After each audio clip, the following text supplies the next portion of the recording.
Bonjour, dans cette vidéo, on va voir ce qu'est un Black Swan.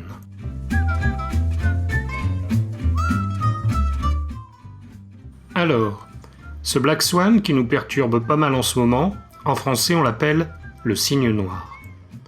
Si vous n'aviez croisé toute votre vie que des cygnes blancs, et si jamais personne dans votre entourage n'avait entendu parler de cygnes d'une autre couleur, votre expérience cognitive vous aurait très certainement clamé haut et fort « Tous les cygnes sont blancs ».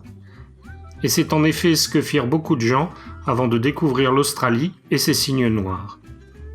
C'est ce que l'on appelle un raisonnement inductif. C'est la base d'imprévisibilité du cygne noir. Il est à noter que l'on parle souvent de cygnes noirs collectifs, mais il existe également des cygnes noirs à portée beaucoup plus restreinte. Il y a 2 ans, un de mes clients a perdu son plus gros client qui représentait près de 60% de son chiffre d'affaires, et ce, sans raison connue. Aujourd'hui encore, on ne sait pas ce qui s'est passé. Il a fallu bosser pour contrecarrer les effets de ce cygne noir, et, rassurez-vous, aujourd'hui il va bien. Un cygne noir, c'est un événement négatif ou positif d'ailleurs, qui est hautement improbable et qui provoque de fortes conséquences. Il se trouve en dehors du champ des prévisions et il est, après coup, explicable. Publié en 2007, ce livre de Nassim Nicholas Taleb remet en cause nos connaissances et la façon de les acquérir. Vous retrouverez dans ce livre, assez difficile à trouver en langue française, ce qui a conduit Nassim Nicholas Taleb à décrire les différents cygnes noirs collectifs que nous avons rencontrés au cours de notre histoire et comment l'approche de la connaissance que nous avons nous a conduit inéluctablement à ce genre de situation éprouvante. La dinde, quelques semaines avant Noël, vit une vie parfaite. On la nourrit, on s'occupe d'elle, elle a des amis, les jours se suivent et se ressemblent, tout va bien. Qu'est-ce qui pourrait lui arriver ? Puis vient Noël, et là, arrive un événement auquel elle ne s'attendait pas et qui va bouleverser son existence. Elle vient de subir, pour la dernière fois, un cygne noir, ce qui est assez paradoxal pour une dinde. Quelques exemples de cygnes noirs au cours de notre histoire. La Première Guerre mondiale, Internet, le krach boursier de 2008, les attentats du 11 septembre 2001, la Covid-19, et cette liste n'est bien entendu pas exhaustive.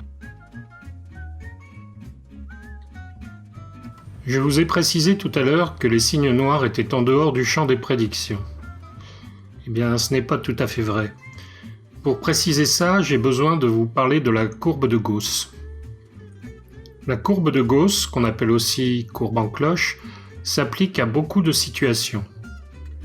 Par exemple, si on lance en l'air 100 fois de suite une pièce de monnaie et que l'on compte le nombre de fois où elle retombe sur pile, et on refait cette expérience des centaines de fois, on obtiendra ce genre de courbe. Un petit truc, ça marche aussi avec face.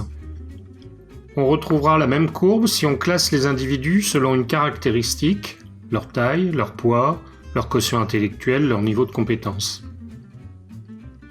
Mais si on zoome à l'une des 2 extrémités de cette courbe, sur quoi on tombe ? Sur les cygnes noirs. Ils sont là, tapis dans les limbes de l'improbabilité, tellement loin du sommet de la cloche qu'on ne les aperçoit pas, sauf quand ces événements hautement improbables se produisent.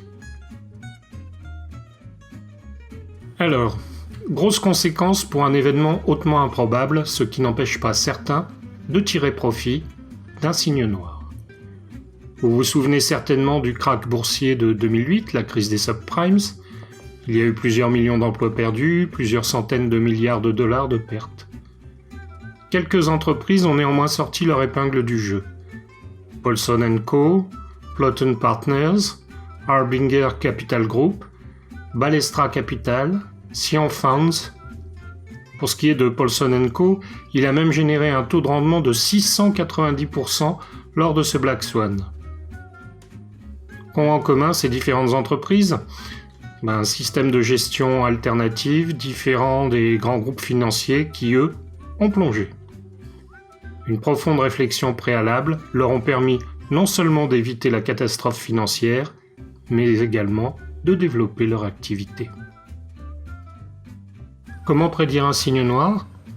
Eh bien, par définition, on ne peut pas. L'avenir reste incertain. On peut cependant mettre en place des process permettant de se prémunir de conséquences trop importantes, notamment en analysant les risques de son activité et en sécurisant ses actifs. Comment peut-on se préparer à l'arrivée d'un Black Swan ? Ouverture d'esprit, réactivité, agilité, partenariat, veille concurrentielle, sécurisation de ses actifs. Il est nécessaire de rester open mind, à l'affût des opportunités pour être toujours prêt à réagir rapidement et de façon innovante. Il est nécessaire, en amont d'un éventuel signe noir, de gérer les risques structurels pour que si un événement grave se produit, on puisse se concentrer sur les risques et les solutions. Sur un ou plusieurs de ces points, nous pouvons vous aider. Sur la sécurisation des actifs, par exemple, nos outils nous permettent d'analyser les risques, de mettre en place des mesures correctives et de suivre en temps réel l'évolution de ces risques. J'espère que cette crise ne vous a pas perturbé de façon trop intense. En tout cas, nous sommes là pour discuter avec vous de ce que nous pouvons vous apporter pour contrer les effets de ce Black Swan et mettre en place des actions destinées à diminuer les effets d'un prochain choc. À bientôt!